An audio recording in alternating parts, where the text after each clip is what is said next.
On oath. So I invite you to choose, depending on your faith, whether you need the Bible, the Holy Quran, or the Gita. That is the holy book of the Hindus. Which one is in line with your faith? The Bible. The Holy Bible. So you may be upstanding. Take the Bible in your right hand and recite the oath that will be availed to you. Move closer to the mic so that it goes on record. I, Dorcas Oduor, do swear that the evidence I shall give before this committee on the matter under its consideration shall be the truth, the whole truth, and nothing but the truth. So help me God. Thank you. Take your seat and sign the oath.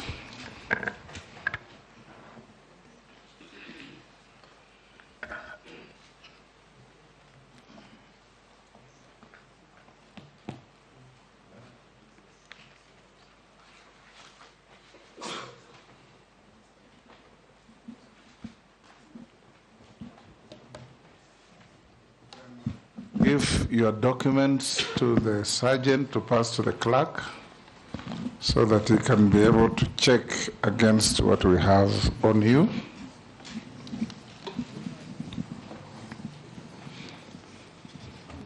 Nominee, I'll now, you ready?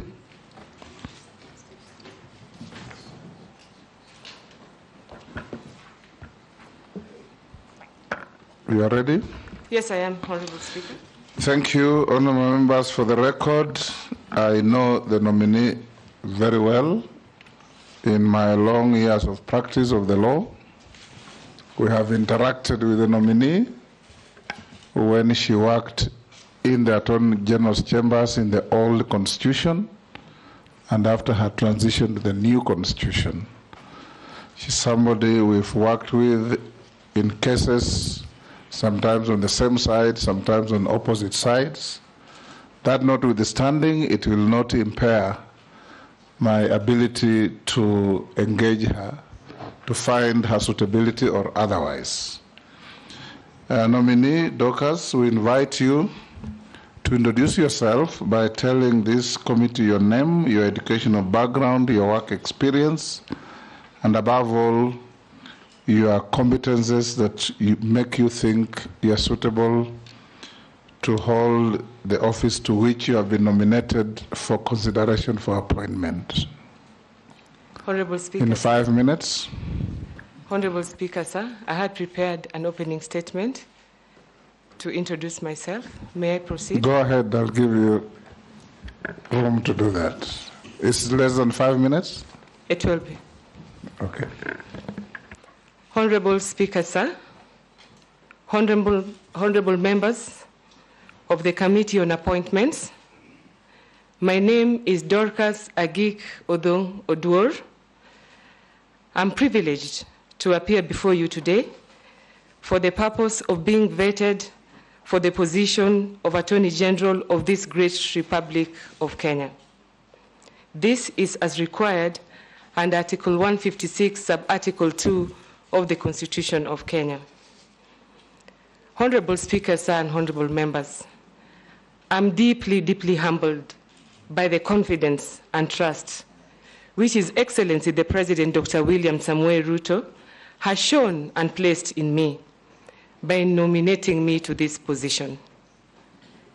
It is also not lost on me that this is a historic moment, in that this will be the first time for a Kenyan woman to be interviewed for this high office in the legal sector.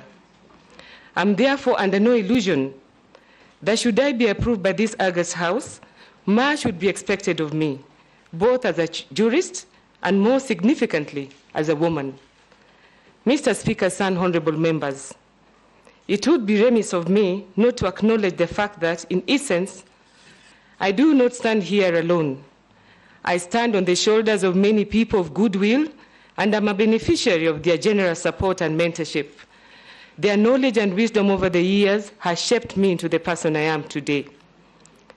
Honorable Speaker, and members, for my secondary school education, I attended Luak Girls High School. after which I read law at the University of Nairobi.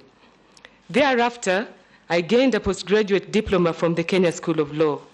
I subsequently attained a Master's of Arts degree at my alma mater, the University of Nairobi. I have also other certificates and commendations from other relevant professional, leadership, management, and other training institutions over the years. Mr. Speaker, sir, and honorable members of this committee, all this I have set in the CV that I have submitted to you. Honorable Speaker, sir, and members, my legal career started in 1992 when I was admitted to the role of Advocate of the High Court of Kenya. I was then employed and served in the State Law Office, rising from the position of State Counsel to the position of Secretary Public Prosecutions, and that was in 2017. This was as a result of the delinking of the Office of the Director of Public Prosecutions from the Office of the Attorney General by the Constitution of Kenya 2010. I have gained extensive experience and expertise throughout that period. Not only have I been involved in many complex courtroom and high-profile cases, I've also made significant contributions in the formulation of policy and other protocols relevant to the rule of law, human rights, crime prevention, locally, regionally, and internationally. This included service in various task forces, commissions of inquiry, and similar bodies and committees. I've outlined this in the dossier I have provided to this honorable committee. Mr. Speaker, sir, and honorable members, I'm alive to the enormity of the responsibility reposed in the office of the Attorney General of the Republic by the Constitution of Kenya. It is no mean task that the Attorney General is the principal legal advisor to the government.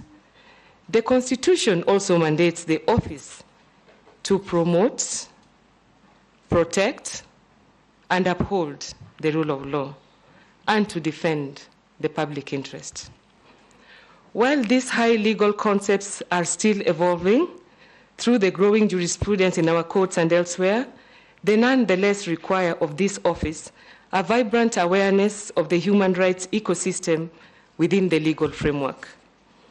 It is therefore my respectful opinion, Honorable Speaker and members, that the position of the Attorney General calls for far much more than just that of an advocate for one client. The public interest demands of the office the duty to respect, advocate, and operationalize at all cadres of the administration this cardinal value of justice. In the circumstances, Mr. Speaker, sir, and honorable members, I would submit that we stand at a unique moment in our constitutional dispensation. It calls for the qualities of listening and learning. Should this House confirm me, I would be determined, as a matter of priority, to pay attention to those two qualities. Not having occupied the position of the Attorney General before, I would obviously benefit from the strengths and victories of my predecessors. I would also seek to collaborate with other persons and agencies to enhance any aspect of the vision and mission of this office, which may still require revitalization. My bounden duty would have to be the delivery of sound, honest, and objective legal advice to the government in accordance with the Constitution of Kenya and my oath of office. Additionally, it will demand proactiveness in the attainment of other core responsibilities in the public interest. All stakeholders in the justice sector have no less duty than that. Accordingly, Mr. Speaker, and members, for me, working together will not be an option, but an imperative. Mr. Speaker, and honorable members of this committee, in my years of schooling and work, one signal lesson has been imprinted into my intellect and conscience. It is simply this: to act justly, to love mercy, and to walk humbly with my God. That is recorded in the book of Micah 6:8 by Prophet Micah. That is a statement to the fact that I should never take my abilities or capacity for granted, nor should I think low of others. Ultimately, my strength and eventual success may well depend on the counsel and industry of those around me. Honorable Speaker, sir, and members, for that reason, in my respectful view, teamwork will always be key, and I would propose to enhance the same. To that end, Mr. Speaker, sir, and honorable members, I dutifully submit myself to you to this interview. Thank you.